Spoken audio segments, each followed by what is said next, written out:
Apa pandangan kamu mengenai kes-kes bunuh diri ini?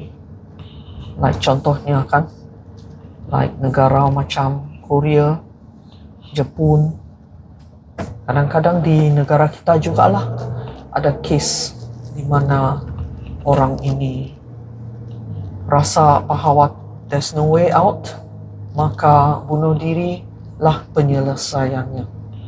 Sebenarnya apa pandangan kamu mengenai ini? Kalau dilihat, saya akan lihat inilah dalam perspektif kajian paranormal lah. Kalau kita tengok secara melalui pengalaman alami lah, sedar, memang kita nampak bila orang meninggal seluruhnya kita tidak akan nampak lah.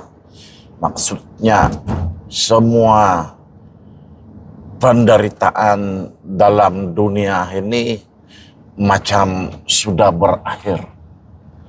Tetapi kalau dalam case paranormal, dalam case spiritual, dia sebenarnya baru dalam permulaan hidup baru. Jadi kalau kita bunuh diri, betullah kita mengakhiri satu kehidupan fisikal. Tapi tidak semestinya penderitaan itu berakhir. Sebab emosi bukan fisikal. Emosi itu ialah spiritual. Emosi apa-apa yang kita rasa waktu kita masih hidup itu, keinginan untuk bunuh diri, itu ialah pemikiran. Jadi emosi dan pemikiran. Yang inilah yang akan orang bilang dalam kajian paranormal, survive the death process. Yang tidak survive the proses kematian itu cumalah fisik, kita punya badan fisikal. Bermaksud kalau kita bunuh diri, iya, penderitaan fisikal berakhir. Tapi bermulalah penderitaan yang lebih dahsyat daripada penderitaan fisikal. Yaitu kalau kita bunuh diri, kita akan masuk satu kejutan baru dalam hidup sebagai roh. Kejutan macam mana? Kejutan nanti tiba-tiba badan tiba-tiba masih di situ, tapi tidak pun mati. Maksud kamu badan masih di situ, apa itu? Maksudnya bila kita bunuh diri lah dan tiba-tiba ialah mati dan kau tiba-tiba bangkit berdiri di situ dan melihat yang tubuh kau masih di situ tidak bergerak, tapi kau bukannya mati pun. Nah, disinilah penderitaan baru akan wujud, karena bunuh diri itu lagilah satu kesalahan. Nah, dalam hukum alam kita tidak boleh mengambil kita punya hidup sendiri, sebab kita punya nyawa bukan di tangan kita.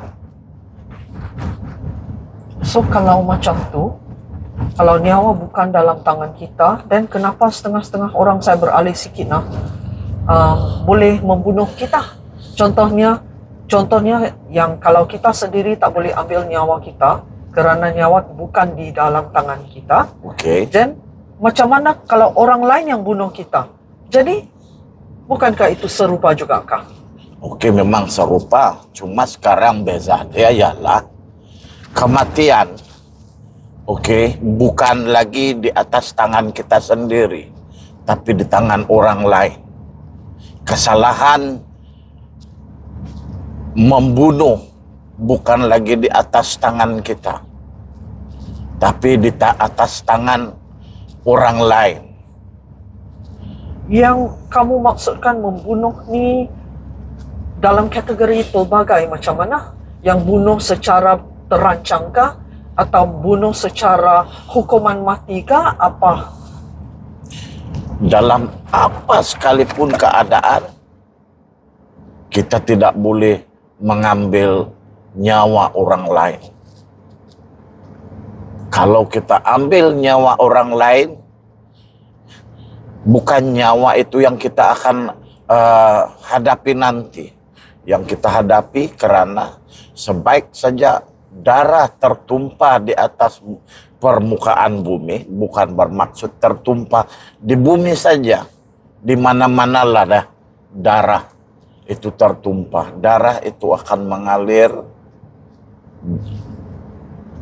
dan memang sebenarnya darah itu memang mengandungi nyawa. Bukan sekadar nyawa.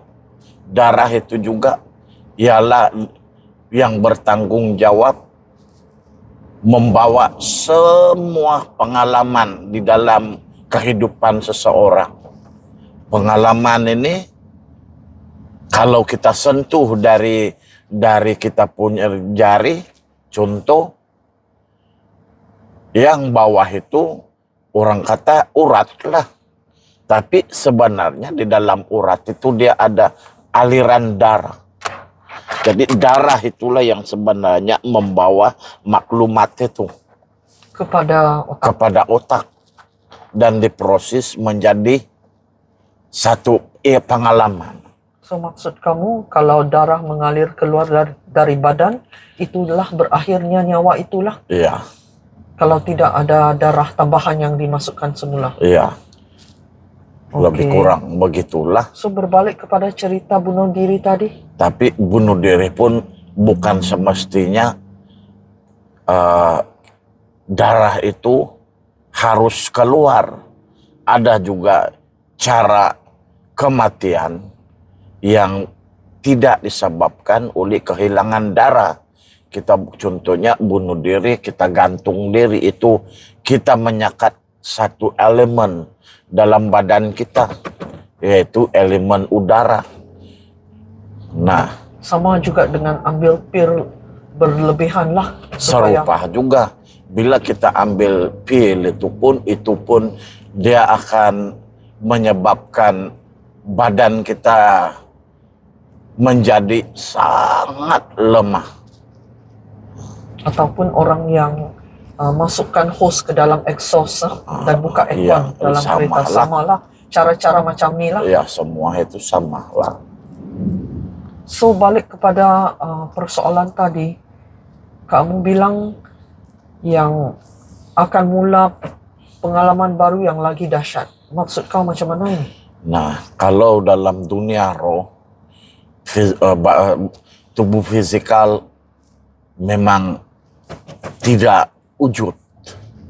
Maksudnya kita akan lihatlah, kita akan bermula hidup baru, bermaksud kita punya kehidupan sekarang berasaskan kepada emosi. Nah, di dalam tingkat pertama dalam kehidupan dalam kehidupan roh ini ialah selepas fisikal, makanya kita akan pergi kepada emosi. Emosi ini masih lagi terekat dengan apa yang ada dengan dunia fisikal.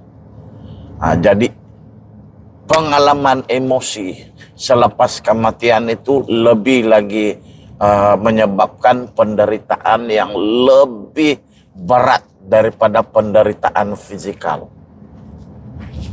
Nah, disinilah penderitaan fisikal ini boleh menyebabkan roh itu tidak